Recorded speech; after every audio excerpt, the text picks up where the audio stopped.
Chapter 1. The crossing rain came down in sheets, turning the cobblestones of Whitmore Lane into black mirrors that reflected nothing but darkness. Alara pulled her delivery bag closer to her chest, the cheap canvas doing little to protect the parcels inside. Her shift at the courier service should have ended an hour ago. But Mrs. Pemberton's medication couldn't wait until morning, and no one else had volunteered to make the run across the old quarter, where the streetlights flickered and died, where the abandoned merchant houses stood like rotting teeth against the skyline, where people didn't go after dark unless they had no choice. Alara had no choice. She needed the overtime pay, needed every coin she could scrape together since Marcus had left, taking her savings and her trust with him. The betrayal still sat in her chest like a stone, heavy and cold. She'd been so stupid, so eager to believe someone could actually want her. Quiet little Alara, who kept her head down and never made waves. Thunder cracked overhead, and she flinched, nearly dropping the bag. The lane narrowed ahead,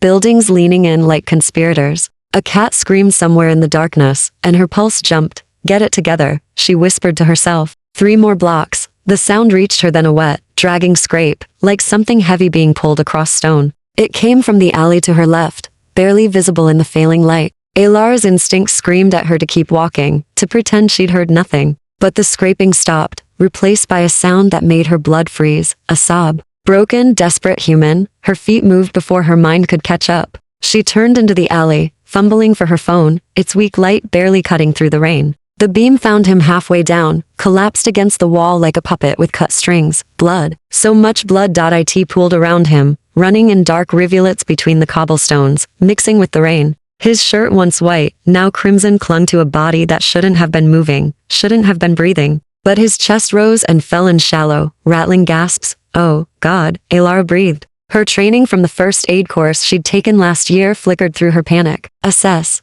Call for help. Apply pressure. She dropped to her knees beside him, her fingers already reaching for her phone. Don't move. I'm calling an ambulance. His hand shot out, impossibly fast, and caught her wrist. The grip was iron strong despite the blood loss, despite the obvious trauma. His eyes opened, and Alara's words died in her throat. They were gray. Not the soft gray of morning fog, but the gray of winter storms, of ancient stone, worn smooth by centuries. And they fixed on her with an intensity that felt like being seen, truly seen, for the first time in her life. No hospitals. His voice was a rasp, cultured vowels roughened by pain. They can't help. You're bleeding out, Alara said, but her hand had stopped reaching for the phone. Something in those eyes held her frozen, some quality she couldn't name. You need a doctor. Not a doctor. His grip loosened slightly, but he didn't release her.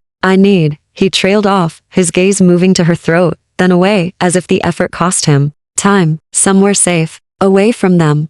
From who? A bitter smile touched his lips. The ones who did this. The ones who will come back to finish it. His eyes closed briefly, and when they opened again, she saw something in them that looked like resignation. Leave me. Forget you saw me. It's not safe. The rain pounded down. The blood kept flowing. And Alara, who had spent the last 6 months learning not to trust, not to reach out, not to risk, found herself making a choice she couldn't explain. My flat's not far, she heard herself say. Can you walk? His eyes widened fractionally, and for a moment, something like surprise crossed his face. Then it was gone, replaced by careful neutrality. Why would you help me? Because you're dying. The words came out sharper than she intended. And I'm not the kind of person who leaves people to die in alleys, even if they left you, the bitter voice in her head added. Even if they taught you that kindness is weakness. He studied her for a long moment, and she had the unsettling sense that he was reading volumes in her face, seeing past the plain features and worn clothes to something deeper. Finally, he nodded. Help me up. It took both of them working together to get him standing. He leaned heavily on her, and Alara staggered under his weight. He was taller than she'd realized, lean, but solid. And the blood god.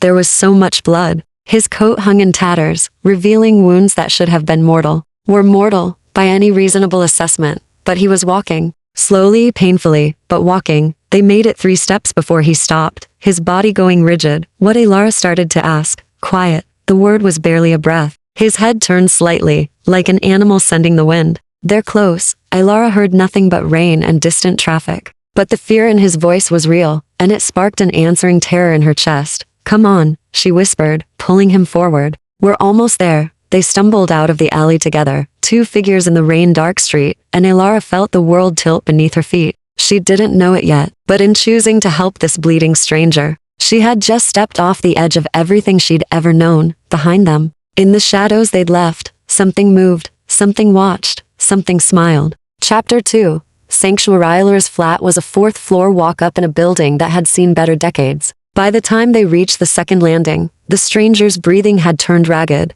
and his weight against her had increased with each step. She fumbled with her keys at the door, acutely aware of how his blood had soaked through her jacket, warm and sticky against her skin. Almost there, she murmured. Not sure if she was reassuring him or herself. The lock clicked. She shouldered the door open and helped him inside, kicking it shut behind them. The flat was small, a studio with a kitchenette, a bathroom barely large enough to turn around in, and a main room that served as bedroom, living room, and everything else. But it was clean, and it was hers, and right now it felt like the only safe place in the world. The bed, she said. Guiding him toward the narrow mattress pushed against the far wall, he collapsed onto it with a sound that might have been relief or pain. In the lamplight, she got her first clear look at him. Mid-30s perhaps, with dark hair plastered to his skull by rain and sweat. His face was all sharp angles, high cheekbones, a strong jaw, a mouth pressed thin with suffering. Handsome, in a severe aristocratic way that made her think of old portraits in museums. The wounds though. The wounds made her stomach turn. 3 deep gashes crossed his chest, visible through the ruined shirt. They should have been gushing blood, should have required immediate surgery. But as she watched, the bleeding seemed to slow. The edges of the wounds beginning to knit together in a way that wasn't quite right, wasn't quite natural. I need to clean these, Ilara said, forcing herself into motion. She grabbed towels from the bathroom, a bowl of warm water, the first aid kit she kept under the sink. When she returned, his eyes were closed, but she could tell he wasn't unconscious. His jaw was too tight, his hands clenched in the sheets. This will hurt, she warned, wringing out a cloth. It already hurts. A ghost of dark humor colored his voice. Do what you must. She started with his face, washing away the grime and blood. Up close, she noticed details she'd missed in the alley. His skin was cool to the touch, cooler than it should be. No fever despite the trauma. His pulse, when she checked his wrist, was slow and steady, not racing with shock. You should be in shock, she said quietly. You should be dying. I am, he replied, eyes still closed. Just, more slowly than most. The cloth paused on his cheek. What does that mean? He opened his eyes then, and in the soft lamplight, they seemed to catch and hold the glow in a way that human eyes shouldn't. It means you've involved yourself in something dangerous, Ilara. She went still. I never told you my name. It's on your courier bag. He nodded toward where she'd dropped it by the door, her name badge clearly visible. I'm observant. Occupational necessity. What occupation requires you to get stabbed in alleys? The kind that makes enemies. He watched as she moved to his chest, carefully peeling away the shredded shirt. The kind that has rules. Old rules. Rules that were broken tonight. Ilara's hands worked automatically, cleaning the wounds, even as her mind raced. The gashes were deep, impossibly deep, but the bleeding had almost stopped. And the edges, she wasn't imagining it, were definitely closing. Flesh knitting together like time-lapse footage of healing. You need a hospital, she said. Though the words felt hollow now, a hospital would ask questions I can't answer. They would call authorities I can't face. His voice dropped lower. And they would put you in danger for helping me. I'm already in danger, aren't I? She looked up, meeting those storm gray eyes. You said they were close. Who are they? He was silent for a long moment. Then, what do you believe about the world, Ilara? The question threw her. What? Do you believe it's safe, ordered? That the laws you know are the only laws that govern the night? I don't understand. No, something like regret crossed his face. You don't, and I should send you away now, before you do. Before you become part of this. But he didn't move. And Ilara found herself sitting on the edge of the bed, the bloody cloth forgotten in her hands. Then explain it to me. Because I just dragged you through 3 blocks of rain, and there's blood on my floor. And I think I deserve to know why. Curiosity can be fatal. So can ignorance. A sound escaped him that might have been a laugh. Fair point. He shifted, wincing, and his gaze moved to the window. Outside, the rain had softened to a steady patter. My name is Dorian Ashburn. And the men who did this to me weren't men at all. The name stirred something in Ilara's memory, something she'd heard in passing.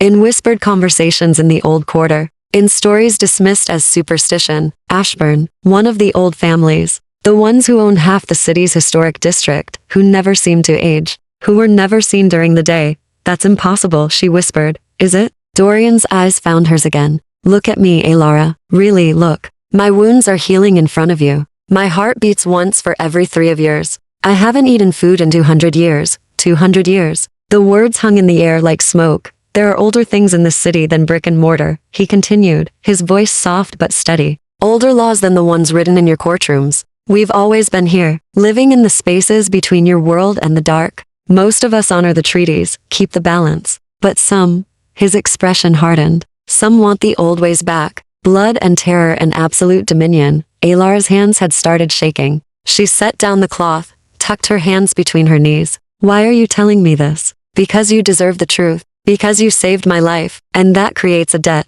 And because he stopped, jaw tightening. Because they saw you with me. They know you're sent now. And they won't rest until they know why a human helped in Ashburn. The weight of it crashed over her. The danger she'd walked into, the choice she'd made without understanding its cost. I should have left you, she said, but the words had no conviction. Yes, Dorian agreed. You should have. Their eyes met and held. And in that moment, Alara understood that neither of them believed it. Outside, somewhere in the rain-soaked dark, a clock tower struck midnight. Chapter 3. The watcher Alara didn't sleep that night. She sat in the worn armchair she'd salvaged from a street corner months ago, watching Dorian's chest rise and fall in the too slow rhythm he'd described. Every creak of the building made her jump. Every car passing on the street below sent her heart racing. He'd fallen into what he called day sleep around 3 in the morning, though dawn was still hours away. We don't need coffins, he'd explained, his voice growing weaker. That's myth. But we do need rest, especially when wounded. I won't be able to wake easily until sunset. If they come. He hadn't finished the sentence. He hadn't needed to. Now, in the gray light of approaching dawn, Alara studied him with a mixture of fear and fascination she couldn't entangle. In sleep, he looked almost human. Almost. But there was a stillness to him that no living person possessed. An absolute absence of the small movements, the twitches, the shifts, the subtle signs of dreaming that marked normal sleep. The wounds on his chest had closed completely. Thin silver scars remained where the gashes had been. Already fading. Impossible. All of it impossible. Except it wasn't. He was here, in her bed. Proof that everything she'd believed about the world was incomplete. Her phone buzzed. A text from her supervisor. Where are you? You have deliveries scheduled. Alara stared at the message. Her normal life, continuing without her. She should go to work, should pretend last night never happened, should walk away from this stranger and his dangerous truths. Instead, she typed, family emergency. Need a few days. The lie came easily. Too easily. She stood, stretching muscles stiff from hours of sitting, and moved to the window. The street below was waking a man walking his dog, a woman in scrubs heading to a shift, a delivery truck making its morning rounds. Ordinary people living ordinary lives, unaware that things with 200-year-old hearts walked among them. A flash of movement caught her eye. Across the street, partially obscured by the shadow of a doorway, a figure stood motionless, watching. Even from 4 floors up, Alara could feel the weight of that gaze. Her breath caught. She stepped back from the window, pulse hammering. He's been there since for 30. Alara spun. Dorian's eyes were open, fixed on the ceiling. He hadn't moved otherwise, still locked in the strange paralysis of day sleep. I thought you couldn't wake, she whispered. I can't move, can't defend myself, but I can hear, can sense. His voice was barely audible, strained with effort. He's one of theirs. House Corvus. They're watching to see what you do. What I do. Alara moved away from the window, keeping to the wall. What am I supposed to do? Leave. Go to work. Prove you're just a random human who stumbled into something she didn't understand. If you stay. He paused, and she heard something like anguish in his voice. If you stay, they'll know you're involved. They'll use you to get to me. And if I leave you here defenseless, I'll survive the day. At sunset, I'll be strong enough to move, to run. His eyes shifted, trying to find her in his limited field of vision. This isn't your fight, Alara. You owe me nothing. But he was wrong. She'd made him her responsibility the moment she'd helped him into that alley. And more than that, she'd spent 6 months learning that the world was full of people who abandoned you the moment things got difficult. Marcus had taught her that lesson well. She wouldn't be one of them. I'm staying, she said. Alara, I'm staying, she repeated, firmer. Tell me what I need to know. How to keep them out. How to keep us safe until sunset. A long silence. Then, check the door. The locks. She crossed to the door, examined the deadbolt and chain. Locked. Not enough. We need barriers. They can't cross. Do you have salt? Table salt? Any salt. And red thread. If you have it. Rowan wood. Iron nails. He was breathing harder now, the effort of speaking clearly taxing him. Old protections. They still work, Alara rummaged through her kitchen drawers, finding a container of sea salt and a spool of red embroidery thread she'd bought for a project she'd never started. No rowan wood, but she had a small iron trivet her grandmother had given her. She brought them to him. Line the threshold with salt, Dorian instructed. Wind the thread around the door handle 3 times. Place the iron on the windowsill. She followed his directions, feeling foolish and terrified in equal measure. Will this actually work? Against younger vampires, yes. Against the old ones, he trailed off. It will slow them down. Give me time to wake if they breach. Alara pressed the salt into the gap beneath the door, her hands steadier than she felt. How old is old? House Corvus was founded in the 15th century. Their master is older still. His voice had dropped to barely a whisper. They believe in the old ways. Blood oaths, territorial law, humans as cattle, and House Ashburn. We believe in coexistence, treaties, the long peace that's held for 300 years. Something bitter entered his tone. They think we've grown soft, forgotten our nature. Last night was their declaration that the peace is over. The thread wound around the handle, red against tarnished brass. Alara's fingers trembled as she tied it off. Why attack you specifically? Because I'm the last of my line. Because my house holds the old quarter, and they want it. Because I enforce the feeding laws that kept their people from killing indiscriminately. He paused. Because I'm alone, and they thought I'd be easy prey. Alone. The word echoed in Alara's chest. Resonating with her own loneliness in a way that unsettled her, she placed the iron trivet on the windowsill and returned to the armchair, drawing her knees to her chest. Across the street, the watcher hadn't moved. Dorian, she said softly. When you wake at sunset, then what? Then I get you somewhere safe and disappear. They'll hunt me, but if you're gone, they'll lose interest in you. You run. I'll survive. It's what I'm good at.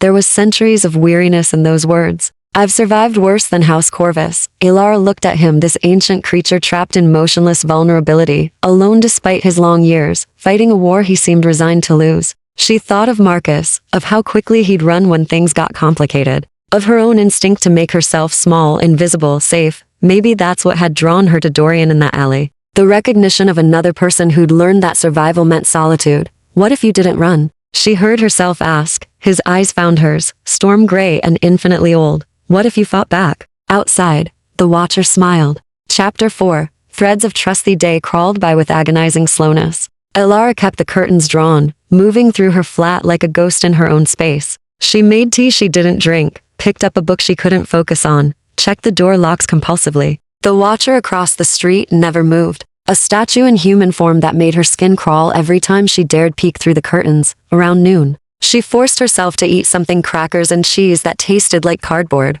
Her phone kept buzzing with texts from her supervisor, then from concerned coworkers. Then finally, a terse message that she'd need a doctor's note when she returned. If she returned, the thought should have terrified her. Instead, it felt distant, like a problem belonging to someone else. The woman who'd existed 2 days ago, the one who delivered parcels and went home to an empty flat and tried not to think about how completely Marcus had fooled her, felt like a stranger. Now, you're thinking too loud. Alara jumped, nearly dropping her phone. Dorian's voice was still weak, still strained, but clearer than it had been that morning. I thought you couldn't wake, she said, moving to the bedside. The sun's past its peak. I can speak a little. Move my eyes, he demonstrated, tracking her movement. Still can't sit up. Won't be able to for another few hours. She settled on the edge of the bed, careful not to jostle him. The watcher's still there. I know. I can feel him. Dorian's jaw tightened. They're patient. They'll wait for nightfall. See if I'm strong enough to run or if they need to finish what they started.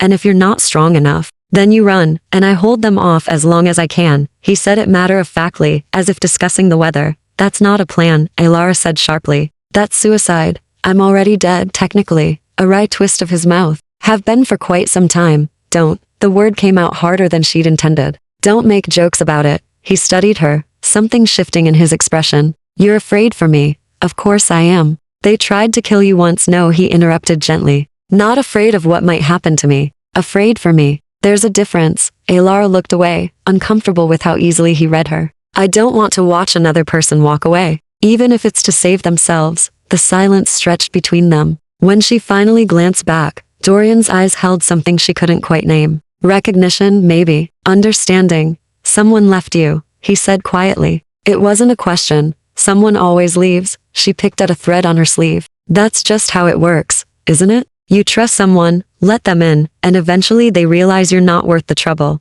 Marcus, he said the name like he'd plucked it from her thoughts. You said it last night, when you were cleaning my wounds. You didn't realize. Heat flooded her cheeks. I don't want to talk about him. He was a fool. You don't know anything about it. I know you stayed when anyone with sense would have run. I know you're sitting here now, planning how to fight creatures you didn't believe in yesterday, for a stranger who's brought nothing but danger to your door. Dorian's voice softened. I know courage when I see it, Elara, and I know that whoever left you was blind to what stood right in front of him. The words landed in her chest like stones dropped into still water, sending ripples through places she'd kept carefully frozen. She blinked against the unexpected sting in her eyes. Why did you enforce the feeding laws? She asked, desperate to shift the conversation. You said that's why they hate you. Dorian was quiet long enough that she thought he wouldn't answer. Then, because I remember what we were. What we became when we treated humans as nothing more than food. His eyes grew distant. I was young when I was turned 26. It was 18 to 3, and London was a very different place.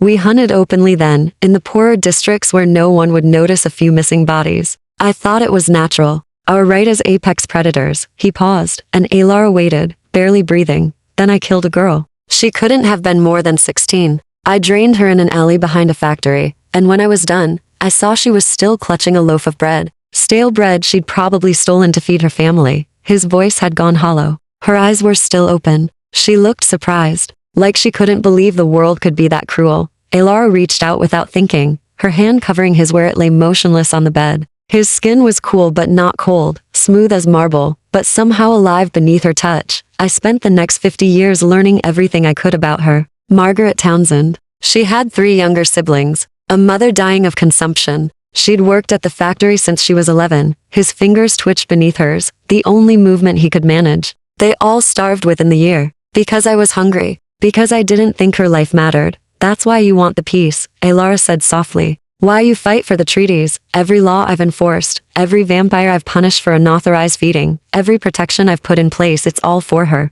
For Margaret Townsend and the thousands like her who died because creatures like me forgot that being powerful doesn't make you right. Elara's thumb moved across the back of his hand. A small gesture of comfort. You're not the same person you were then. No, he turned his head slightly, meeting her eyes. But I carry her with me. Every night, every choice. She's why I'll never let House Corvus return to the old ways, even if it costs me everything. The conviction in his voice sent a shiver through her. This wasn't just politics or territory. This was personal, sacred. The laws you enforced, she said slowly. What are they exactly? Consent. Always consent. We can feed from willing humans. There are those who offer, who find it pleasurable. But we never take by force. Never kill. Never turn someone without their full understanding of what they're agreeing to. His eyes held hers. And never ever involve children. And House Corvus wants to change that. They want to erase to centuries of progress. Return to a time when we were monsters in truth, not just in form. His hand turned beneath hers, fingers curling slightly around her own despite his paralysis.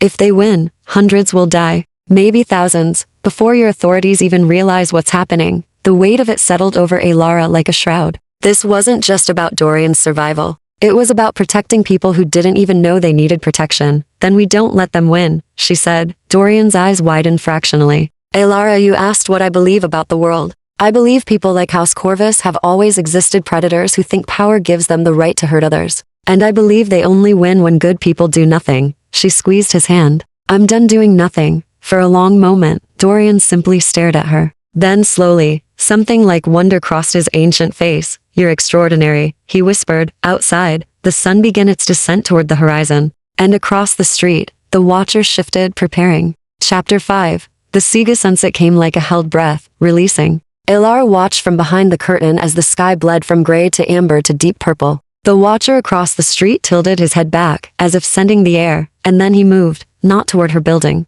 Away from it, disappearing into the shadows with inhuman speed. They're coming, Dorian said behind her. She turned. He was sitting up now, moving slowly but deliberately. The paralysis of day sleep had lifted with the sun's descent, though his movements were still careful, testing his restored strength. How many? Elara asked, hating how her voice shook. 3, maybe 4. The watcher will have reported back. They'll send enough to be certain, but not so many as to draw attention. He stood, swaying slightly, then steadied himself against the wall. They'll come fast and quiet. We have perhaps 10 minutes. What do we do? Dorian crossed to the window, looking down at the street with the focused intensity of a general surveying a battlefield. The salt and iron will slow them at the threshold, but it won't stop them. Not for long. We need to be ready to run the moment they breach. Run where? They'll be faster than us. Than you, he corrected. I can match their speed if I'm not protecting. He stopped, jaw tightening. We need a better plan. Alar's mind raced.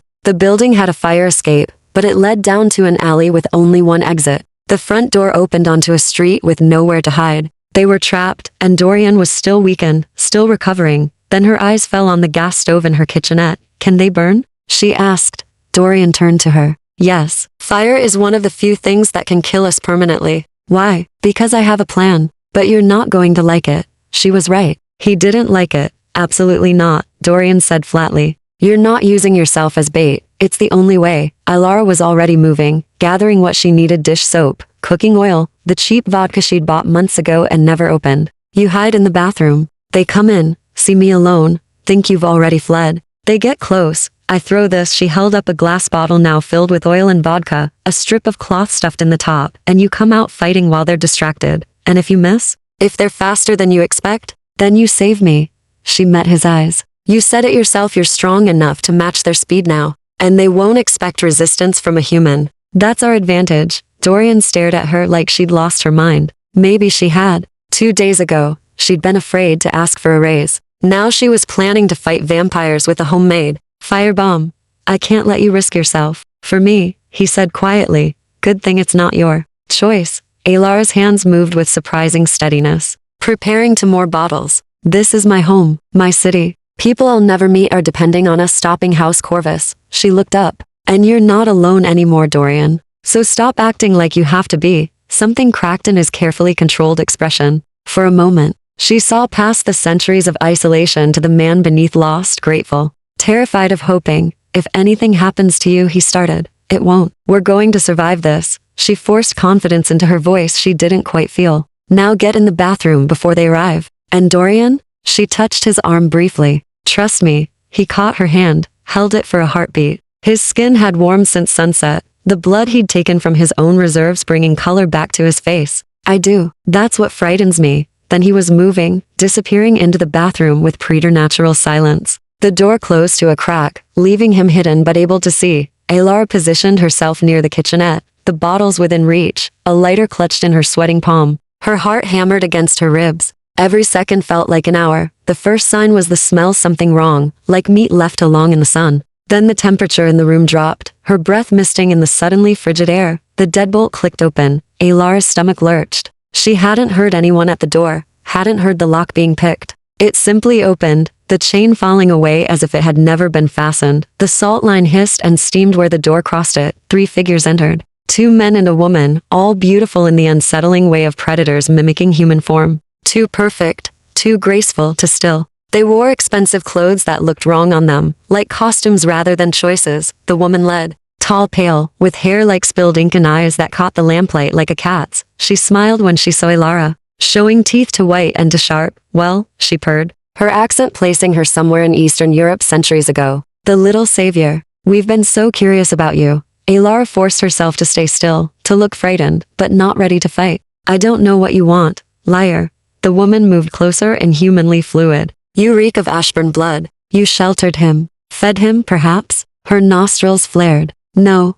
But you wanted to. How delicious. The 2 men spread out, flanking, hurting her. Alara's fingers tightened on the lighter. Where is he? The woman asked, still smiling. Did he run and leave you to face us alone? How very like an Ashburn. All that talk of honor, but in the end, they're cowards who hide behind treaties and laws. He's gone, Alara said, edging back toward the counter. Left hours ago. I don't know where. Another lie. The woman was close now, close enough that Alara could see the wrongness in her eyes, pupils too wide, reflecting light they shouldn't catch. But it doesn't matter. We'll find him. After we deal with you. She lunged. Alara grabbed the first bottle, flicked the lighter, touched flame to cloth. The makeshift fuse caught instantly. She threw it, not at the woman, but at the floor between them. The glass shattering, oil and alcohol igniting in a whoosh of flame. The woman shrieked, stumbling back. The fire spread across the hardwood, a barrier of hungry light, and Dorian exploded from the bathroom like vengeance incarnate. He hit the first man with enough force to crack the wall,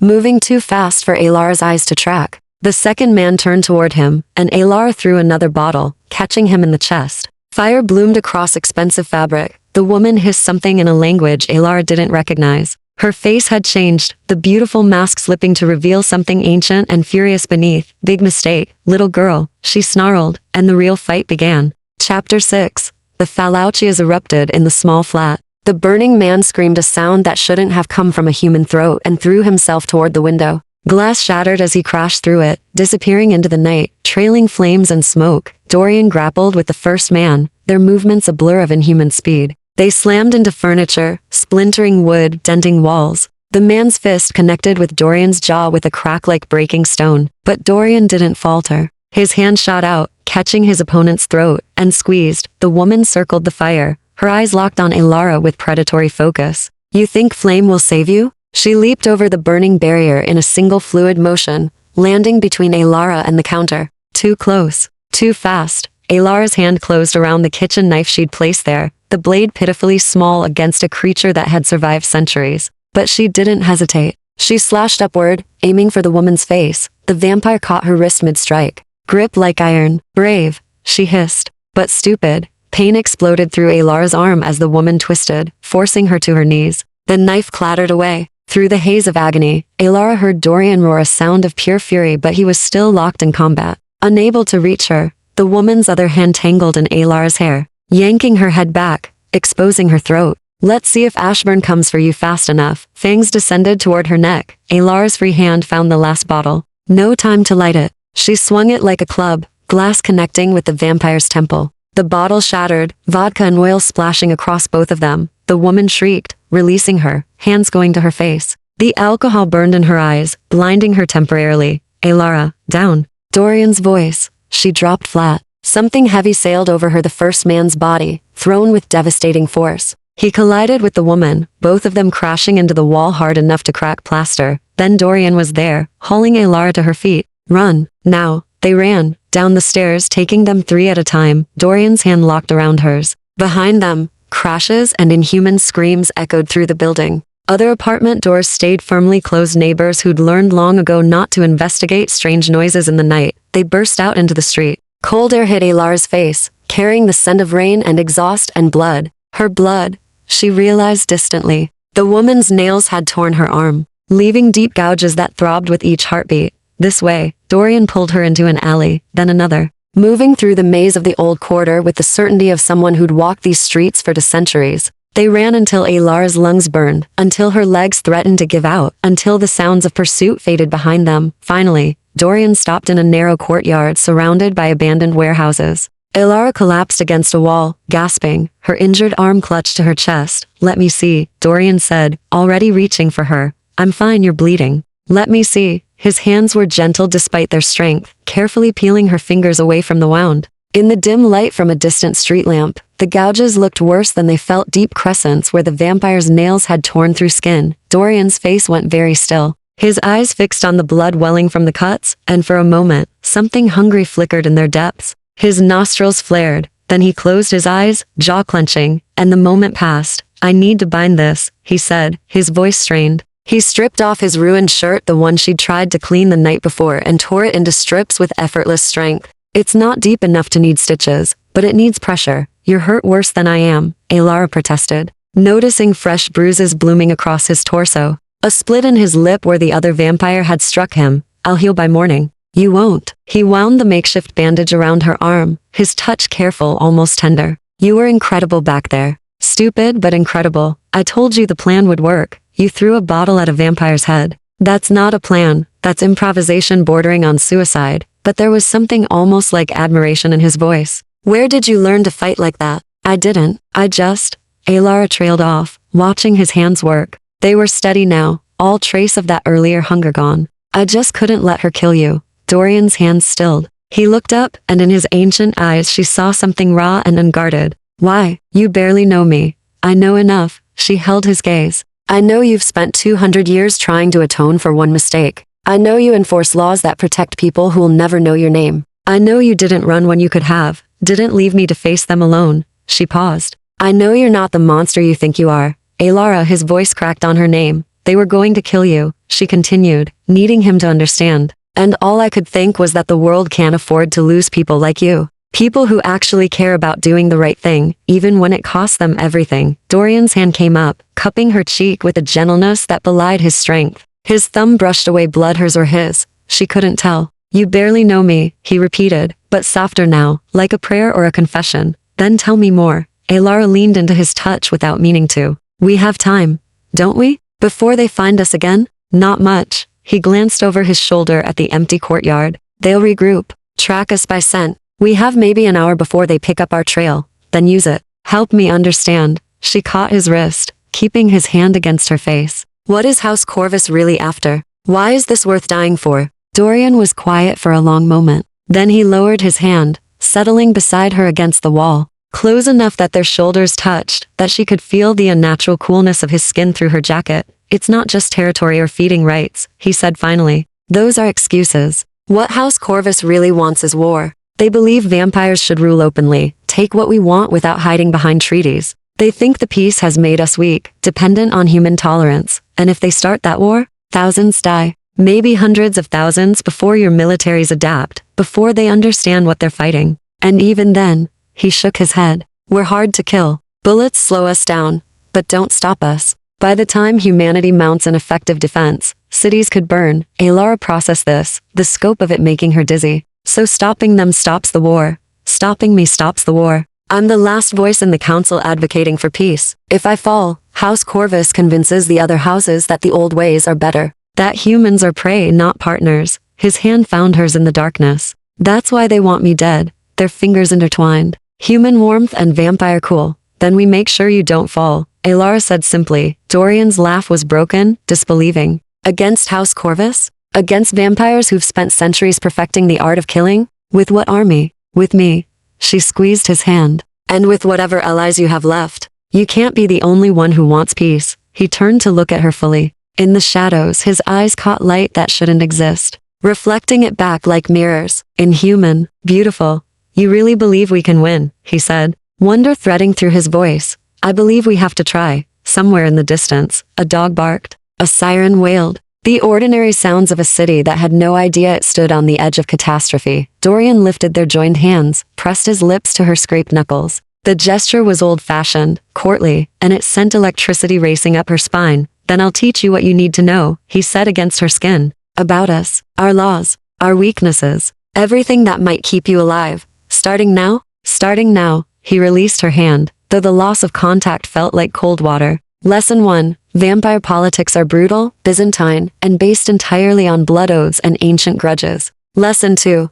Trust no one who offers you immortality. Lesson 3. He smiled, and for the first time since she'd met him, it reached his eyes. Never make Molotov cocktails in my presence again. You took 10 years off my immortal life, despite everything, the pain, the fear, the insanity of their situation. Alara laughed, and in that abandoned courtyard, with danger circling closer, something fragile and precious took root between them, something that felt dangerously like hope. Chapter 7. The Interludathi found shelter in a church, not a working one. The building had been deconsecrated decades ago. Its congregation dwindled to nothing, its doors chained and windows boarded. But Dorian picked the lock with practiced ease, and they slipped inside just as the first drops of rain began to fall. The interior smelled of dust and forgotten prayers. Moonlight filtered through gaps in the boards, painting silver stripes across empty pews and a bare altar. Their footsteps echoed in the cavernous space. Holy ground, Alara said, remembering the myths. Does it hurt you? No. Dorian moved deeper into the church, testing shadows, checking exits. That's another Hollywood invention. The faith that once filled this place is long gone. Now it's just stone and wood. He paused at the altar, running his fingers across the carved surface. Though I admit, there's a certain irony in seeking sanctuary here. Alara sank onto a pew, exhaustion finally catching up with her. Every muscle ached. Her arm throbbed. The adrenaline that had carried her through the fight was draining away, leaving her hollow and shaking. Dorian noticed immediately. He shrugged out of his coat, somehow still intact despite everything, and draped it around her shoulders. It smelled like rain, and something else, something uniquely him. Smoke and old books and winter. Rest, he said gently. They won't find us here. Not immediately. How can you be sure? Because this place is a dead zone. No scent, no warmth, nothing living to track. It's why the homeless avoid it. He settled beside her, close, but not touching. We're invisible for a few hours. A few hours. Not long, but enough. Elara pulled his coat tighter, savoring the small comfort. Tell me about the blood oaths, she said, needing to focus on something other than her fear. You mentioned them before.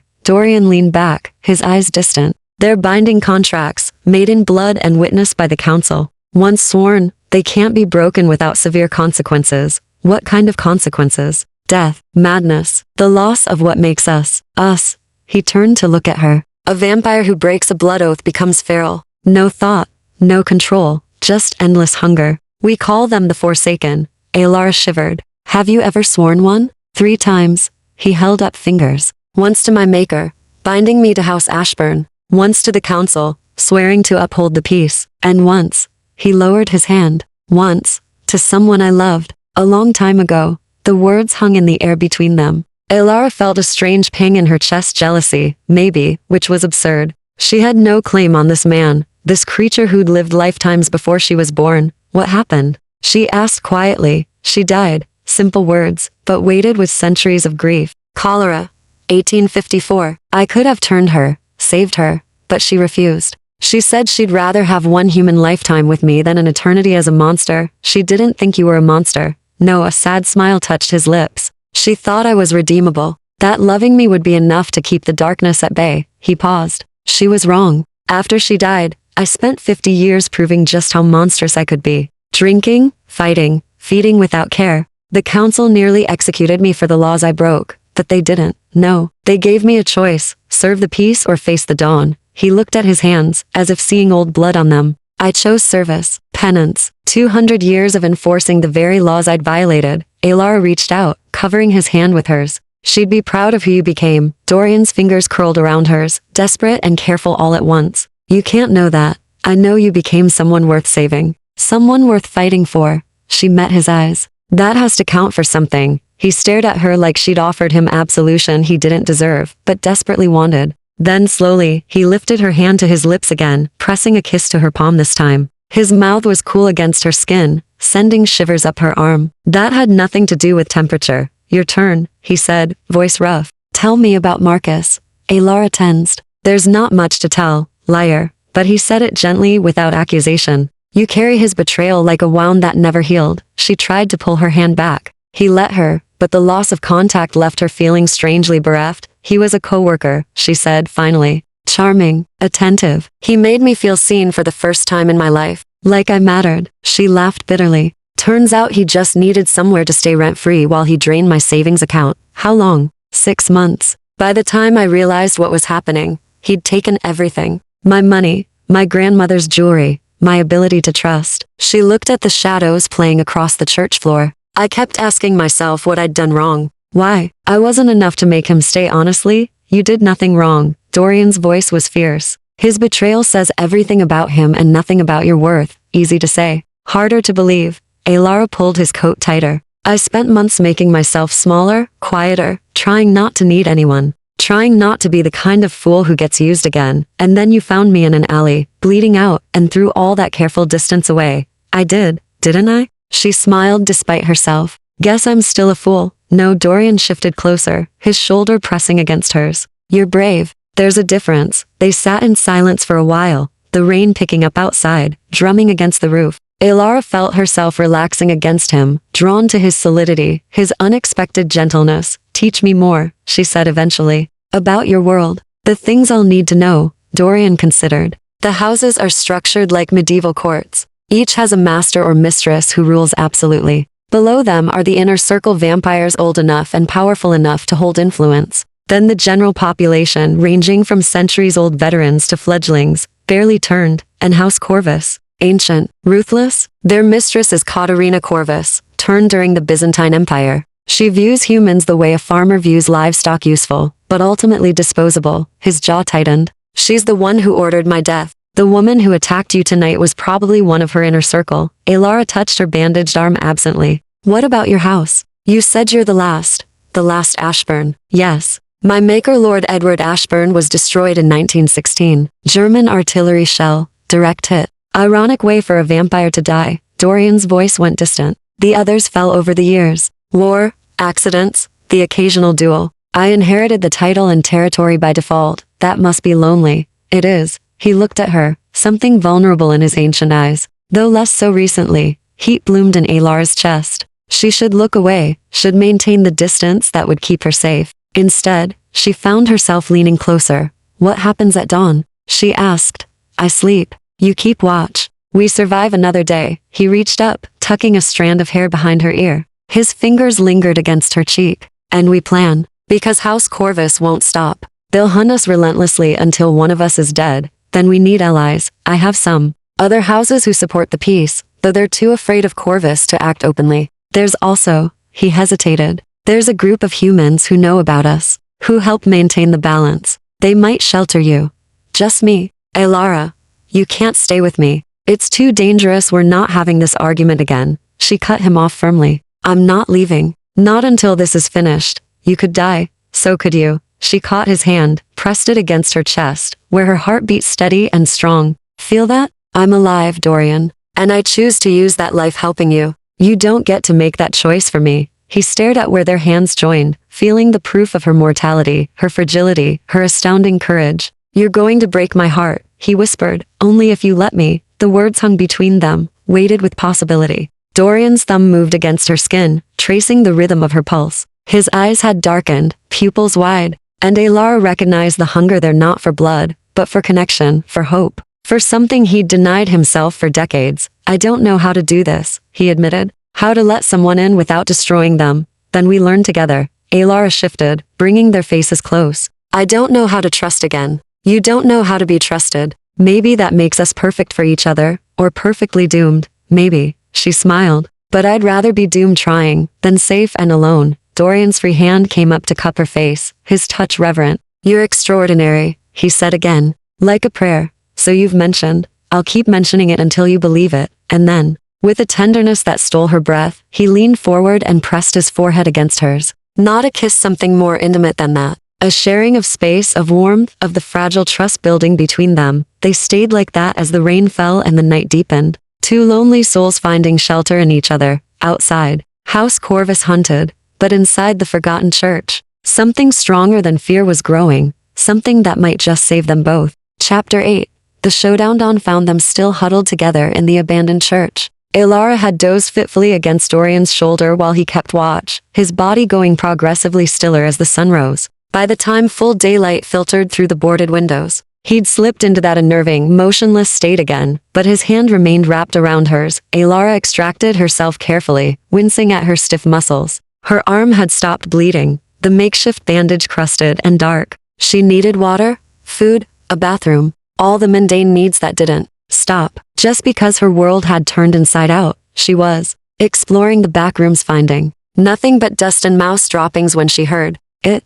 Footsteps, multiple sets, moving through the church with predatory precision. Her heart stopped. She pressed herself against the wall, barely breathing. They'd been found. Somehow, despite Dorian's certainty about this being a dead zone, House Corvus had tracked them here. Check everywhere, a male voice commanded. Not one she recognized from last night. The Ashburn is weakened. He can't have gone far. Alara's mind raced. Dorian was defenseless, trapped in day sleep. She had no weapons, no plan, no chance against vampires in a direct fight, but she had surprise. Moving as quietly as she could, she crept back toward the main sanctuary. Through a gap in the doorway, she counted them, 4 vampires, all unfamiliar. They were spreading out, searching pews, checking shadows. One moved toward the small side chapel where Dorian lay hidden beneath his coat. Alara's eyes fell on the baptismal font near the door, heavy stone, centuries old, filled with stagnant rainwater that had leaked through the roof. An idea formed, desperate and probably stupid. She stepped into the doorway.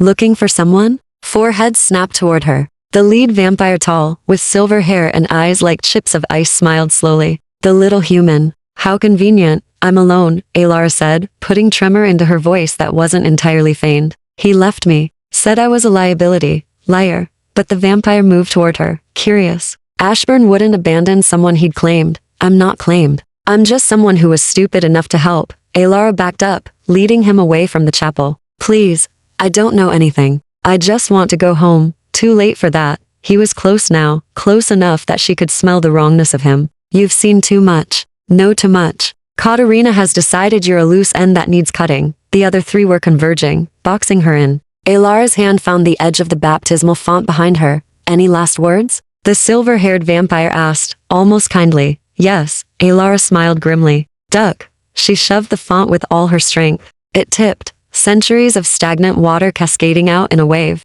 The vampire stumbled back, hissing more from surprise than actual harm, but the distraction was enough. Alara ran, not away, but toward the chapel, screaming, Dorian, they're here. She knew he couldn't wake, couldn't hear her, but the vampires didn't know that. They lunged after her, fast as striking snakes. Hands caught her jacket, yanking her back. She twisted, elbowed someone in the face, felt cartilage crunch under the blow, then she was falling, hitting the floor hard enough to knock the breath from her lungs. The silver-haired vampire loomed over her, all pretense of civility gone. His face had changed, the beautiful mask slipping to reveal the predator beneath. Enough games, he snarled, his hand closed around her throat, lifting her effortlessly off the ground. Alara clawed at his grip, spots dancing in her vision as her airway compressed. This was it. She'd failed. Dorian would wake at sunset to find her corpse and House Corvus waiting. The vampire's head exploded, not metaphorically. His skull simply came apart, bone and brain matter spraying across the floor. The hand around Alara's throat released instantly, and she collapsed, gasping, through streaming eyes. She saw Dorian standing behind where the vampire had been, fully awake, despite the sun streaming through the gaps in the boards. His hand was extended, still dripping with his enemy's blood, and his eyes were black. Completely black, pupil and iris consumed by darkness. You, he said, and his voice was wrong, layered with something ancient and terrible, touched her. The remaining 3 vampires froze. One of them whispered something in a language Alara didn't know, backing away slowly. Dorian moved. There was no other word for it. One moment he stood over Alara, the next he was across the room, his hand buried in another vampire's chest. He pulled, and the vampire's heart came with him, still beating feebly in his palm. The body crumbled to ash before it hit the ground. Run, one of the survivors gasped to his companion. They bolted for the door, neither made it. Dorian caught the first one, twisting his head completely around with a sickening crack. The second slammed into the church doors, clawing at the chains, screaming. Dorian reached him in 2 strides, grabbed his skull in both hands, and squeezed. Silence fell. Alara pushed herself up on shaking arms, staring at the carnage. 4 vampires destroyed in less than 30 seconds. And Dorian stood in the center of it all, chest heaving despite not needing to breathe, his hands dripping red. Those terrible black eyes slowly fading back to gray. He turned to her, and for a moment, she saw something in his face that made her understand why humans had feared his kind for millennia. Power, rage, hunger barely restrained. Then recognition flooded back, and horror replaced the rage. Alara, he took a step toward her, stopped when she flinched. Pain crossed his features. I'm sorry. I heard you scream and he looked at his bloody hands. I couldn't stop myself. You were asleep, Alara managed, her voice hoarse from being choked. The sun, some of us can wake during the day if the need is great enough. It costs us, weakens us terribly, but it's possible. He swayed slightly, proving his point. When I heard you in danger, nothing else mattered. Alara's throat ached, her whole body ached, but she forced herself to stand, to walk toward him on unsteady legs. You saved my life. I slaughtered them. Self-loathing thick in his voice. Lost control completely. You saw what I become when the monster takes over. I saw you protect someone you care about. She reached him, placed her hand over his heart. It beat slowly, irregularly, struggling with the cost of his daylight waking. I saw you choose me over safety. I'm not safe. Alara, being near me isn't safe, but he didn't pull away from her touch. Nothing about this is safe. She looked up at him. This ancient creature who'd just torn through for vampires to save her. But I'm still here. I'm still choosing this. Choosing you. Dorian's control cracked. He pulled her against him, careful despite his strength, burying his face in her hair. I thought I lost you. When I woke and heard him hurting you, I thought I'm okay. Her arms wrapped around him, holding tight. We're both okay. They stood like that for a long moment, surrounded by ash and blood and the wreckage of the fight. Gradually, Alara became aware of Dorian trembling against her, his body struggling with the massive expenditure of energy. You need to rest, she said. Before you collapse, I need to get you somewhere safe first. But his legs were buckling even as he spoke. Alara guided him to a pew, helped him sit. His skin had gone cold again, colder than before, and his breathing was labored. The sun hurt him, she realized. Even filtered through the boards, even for just those few minutes of violence, it had burned him. Stay with me, she murmured, settling beside him. We'll figure out the next move together when you wake. House Corvus sent for, Dorian said, his voice fading. They'll send more. Katarina herself, probably. She won't underestimate me again. then we'll be ready. How? His eyes were closing, despite his efforts to keep them open. How can we possibly be ready for the mistress of House Corvus? Alara looked at the remains of their enemies, at the church that had sheltered them, at this impossible man who'd defied the sun itself to save her. An idea was forming, reckless, and probably doomed, but it was something. You said you had allies, she said. Other houses who want peace. It's time to call them in. They won't come. They're too afraid, then we make them more afraid of what happens if they don't. She took his hand. You've been fighting alone for too long, Dorian. Let me help you build an army. His eyes opened one last time, gray and ancient, and full of desperate hope. You really think we can win? I think we have to try. She squeezed his hand. Now sleep, heal, and when you wake, we go on the offensive. A ghost of a smile touched his lips. Extraordinary, he whispered, then sleep claimed him, pulling him down into the deep rest his body desperately needed. Alara kept watch over him as the day dragged on, her mind spinning plans. Her heart pounding with equal parts fear and determination. House Corvus wanted war. She'd give them one they'd never forget. Chapter 9. The Shoisen scent came like a mercy. Alara watched the last rays of sunlight fade from the boarded windows, her whole body tense with waiting. She'd spent the day listening to every creak, every distant sound, expecting House Corvus to return at any moment, but they hadn't. Maybe the 4 dead vampires had bought them time. Maybe Katarina was regrouping, planning something worse. Either way, the reprieve was ending. Dorian stirred as darkness claimed the church. His eyes opened slowly, focusing on her face. For a moment, something soft and unguarded crossed his features. Relief, maybe, or gratitude that she was still there. You stayed, he said quietly. Where else would I go? Alara helped him sit up. He moved stiffly, still recovering from his daylight exertion. How do you feel? Like I went 3 rounds with the sun and lost. He flexed his hands, testing his strength. But I'll manage. We need to move. Being stationary makes us targets. Not yet. Alara positioned herself in front of him, blocking his path to the door. First, we talk. About what happens next. About what you're offering me. Dorian went very still. What I'm offering. Don't. She cut him off. Don't pretend we haven't both been thinking about it. You're alone. House Corvus won't stop hunting you. And she paused, gathering courage. I can't protect you like this. Can't fight beside you. Not really. I'm too fragile. Too mortal. Understanding dawned in his eyes, followed immediately by something that looked like pain. No, you haven't heard what I'm asking. I don't need to. He stood, putting distance between them. The answer is no, Alara. Absolutely not.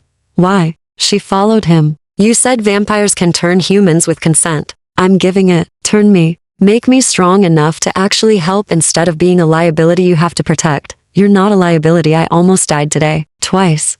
Her voice rose. And you nearly destroyed yourself saving me. How many more times can we survive that before one of us doesn't walk away? Dorian spun to face her. You don't understand what you're asking. Immortality isn't a gift, Alara. It's a curse. An endless chain of watching everyone you love die while you remain, and changing, alone. You wouldn't be alone. You'd have me. For how long? His voice broke. A century? 2? Eventually. You'd grow tired of this existence. Tired of the blood, the killing, the endless night. You'd resent me for making you this. And I'd have to watch the light die in your eyes, knowing I was the one who extinguished it. Alara stepped closer, into his space. You don't know that.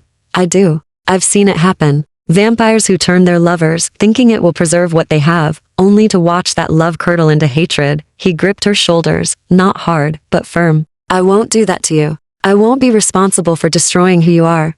What if who I am wants this? Alara searched his face. What if I'm choosing it not out of fear, but because I want to stand beside you? Because I see what you're fighting for, and I want to be part of it. You can be part of it as you are, as someone you constantly have to save, someone who'll be dead in 50 years anyway. She shook her head. That's not a partnership, Dorian. That's me being a burden with an expiration date. He flinched like she'd struck him. You could never be a burden. Then prove it. Trust me to make my own choice about my own life. Her hands came up to cover his where they gripped her shoulders. I'm not asking you to take my mortality. I'm asking you to share your immortality. For a long moment, they stood frozen. Dorian's eyes searched hers. Storm gray and full of centuries of loneliness, of loss, of the desperate want to believe this could work. If I did this, he said finally, voice barely above a whisper, there would be conditions. Hope flared in Alara's chest. Name them. First, you have time to think. Not tonight, not tomorrow, but weeks, months. You need to understand fully what you'd be giving up.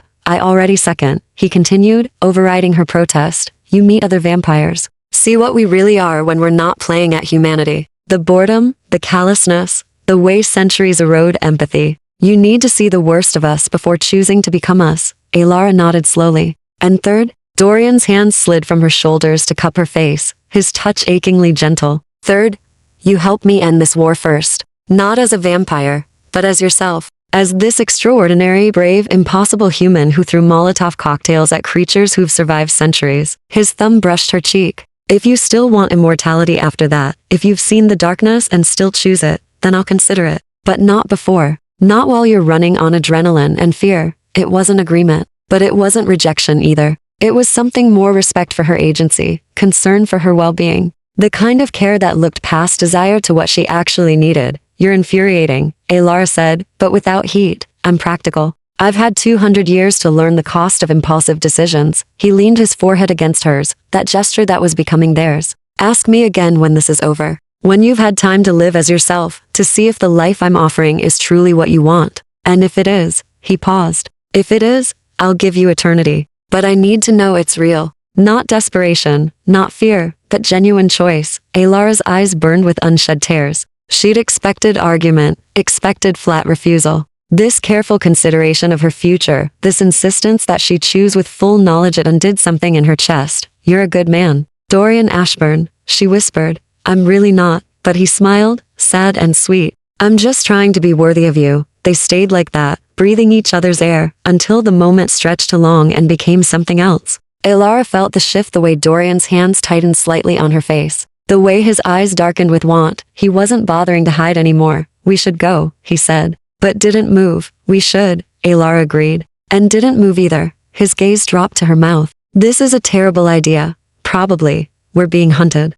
We should be planning, preparing. Dorian. She cut him off. Stop talking. And then she kissed him. His lips were cool against hers, soft despite their firmness. For a heartbeat, he froze, clearly shocked. Then he made a sound low in his throat, half surrender, half relief, and kissed her back. It was gentle at first, questioning. His hands cradled her face like she was something precious, breakable. But when Alara pressed closer, her fingers tangling in his hair, the gentleness gave way to something deeper. Hunger, yes, but also longing. The loneliness of centuries meeting the ache of recent betrayal. Two wounded souls reaching for connection. Dorian's arm wrapped around her waist, pulling her against him. Alara could feel the slow beat of his heart, the coolness of his skin through his shirt, the strength he held so carefully in check. She'd never felt safer or more reckless in her life. When they finally broke apart, both breathing hard, him from choice, her from necessity, Dorian rested his forehead against hers again. That was, he started. Yeah. Alara agreed breathlessly. We really should go. We really should. Neither of them moved. A sound echoed through the church, distant but distinct. Footsteps, many of them, moving with purpose. Dorian's head snapped up, his body going predator still. Time's up. Alara's hand found his. How many? Too many. He pulled her toward the back of the church, toward an exit she hadn't noticed before. Katarina's here. I can feel her presence. She's brought her full inner circle. Then we fight. No, Dorian stopped, turning to face her. We run. We regroup. We find those allies and come back ready. His expression was grim. Tonight isn't about winning. It's about surviving. The footsteps were getting closer. Alara could hear voices now, speaking in languages she didn't know. Dozens of them, maybe more. Together, she said firmly. Dorian's hand squeezed hers. Together, they ran into the night, leaving the church and its false sanctuary behind. Behind them, House Corvus poured through the doors like a flood. And at their center walked Katarina Corvus herself, ancient, beautiful, and absolutely merciless. The war had truly begun, and Alara had just chosen her side. Chapter 10. Resolution. 3 weeks later, Alara stood on the balcony of the Ashburn estate and watched the city wake. The old quarter spread below her like a Gothic painting, spires and rooftops emerging from morning mist, the river cutting silver through ancient stone. She'd never imagined she'd end up here, in a mansion she hadn't known existed, living a life she couldn't have dreamed. But here she was. The night they'd fled the church had been the beginning, not the end. Dorian had made good on his promise to call in allies. House Thorne, who controlled the financial district. House Meridian, masters of the arts quarter. Even some of the younger houses, tired of living under Katarina's threats. Together, they'd formed a coalition, fragile, suspicious, but united in their desire to preserve the peace. The confrontation had come 2 nights ago, in the old council chambers beneath the city. Katarina Corvus had arrived expecting to face Dorian alone. Instead, she'd found 7 house masters and their inner circles, all standing against her. Alara had been there, the only human in a room full of vampires. She'd stood beside Dorian as he'd presented evidence of Corvus's treaty violations, her unauthorized attacks, her plans to shatter the peace, and when Katarina had threatened to kill them all. When her people had moved to attack, it had been Alara who'd stepped forward. "Do it," she'd said, voice steady despite her terror. "Kill us all. But know that everything you've done is documented, sent to human authorities who've been prepared for this possibility. You destroy this peace, and you'll have every military in the world hunting you within hours." It had been a bluff, mostly, but the uncertainty in Katarina's eyes had been real. The council had voted 7 houses to 1. Katarina Corvus was stripped of her seat, her house placed under observation, her people forbidden from the old quarter. The peace would hold, for now. "You're up early." Alara turned to find Dorian in the doorway, looking less like an ancient vampire lord and more like someone who'd just woken from actual sleep. His hair was disheveled, his shirt unbuttoned, and the sight made her heart do complicated things. "Couldn't sleep," she admitted. "Too much thinking." He crossed to her, sliding an arm around her waist. The gesture had become natural over the past week's small touches, shared space, the building of something neither of them was quite ready to name. "Thinking about what?" he asked. "About this. Us. What happens now that the immediate crisis is over?" She leaned into him. "You never answered my question from the church. The one I asked before we kissed." Dorian was quiet for a moment. "About turning you. About partnership. About what we're building here." She turned in his arms to face him. "I haven't changed my mind, Dorian. I want this life. I want to help maintain the peace, protect the treaties. I want to stand beside you, not behind you. I know." His hand came up to cup her cheek. "And I've been thinking too. About conditions. About choices." Her heart rate picked up. "And I'm not ready to turn you. Not yet." He held up a hand when she started to protest. "But not because I don't want you here. Because I do. More than I can adequately express. I want you beside me for as long as possible." "Then why?" "Because immortality should never be a decision made in crisis. You're 28, Alara. You have time. Decades if you choose." His thumb brushed her cheekbone. "Live that time first. Learn our world. Work with the houses. See if this is truly the life you want. And if in 10 years, or 20 or 50, you still want eternity." He paused. "Then ask me again. When you've had a full life as yourself first." Alara processed this. It wasn't what she'd wanted to hear, but it was thoughtful, careful, the kind of long-term thinking that came from having lived multiple lifetimes. "And in the meantime?" she asked. "In the meantime, you live here, with me, as my partner in maintaining the peace." A slight smile curved his lips. "The council has approved creating a new position, human liaison. Someone who can move between our world and yours, who understands both. The salary is generous. The hours are terrible. And the main perk is having to deal with my company every night, despite everything." Alara laughed. "That's not a perk." "I disagree." He pulled her closer. "You've changed everything, Alara. Made me believe that the peace is worth fighting for, that I don't have to face the darkness alone. The other houses respect you, fear you, a little, which is wise." His expression grew serious. "I don't want to lose you. Not to time. Not to age. Not to anything. But I also don't want to steal your mortality before you've had the chance to live it fully.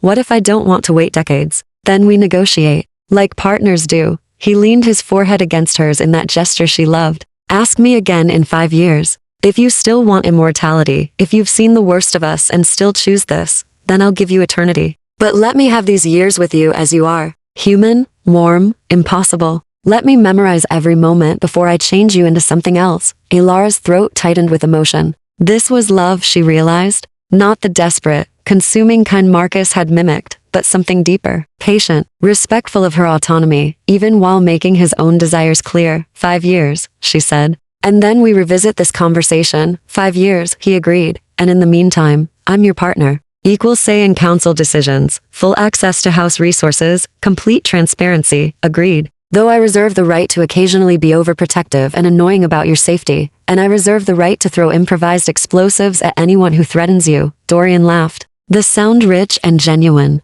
"I love you," he said, and the words were both declaration and discovery. "I didn't think I could anymore, after all this time. But you've reminded me how." Alara's eyes burned. "I love you too. Even though you're infuriating and old-fashioned, and refuse to give me what I want immediately. Especially because of that, I suspect." He kissed her forehead, her cheeks, the tip of her nose. "You've never been interested in easy." "No," she agreed. "I've been interested in you.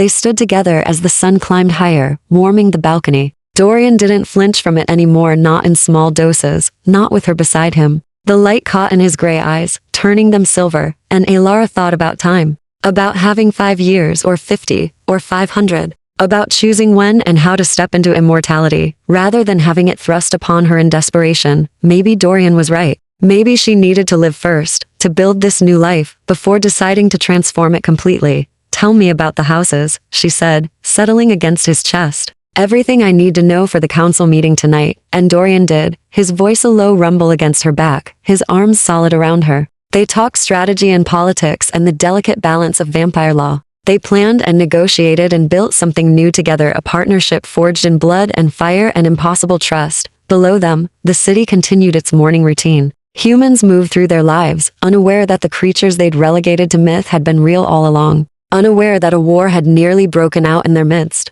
Unaware that a delivery girl and a vampire lord had somehow saved them all. Alara smiled, breathing in the scent of coffee and rain and Dorian's unique coolness. She'd come so far from the woman who'd found a stranger bleeding in an alley. That woman had been running from betrayal, from hurt, from connection. This woman was running toward something instead, toward purpose, toward partnership, toward love that asked nothing, but gave everything.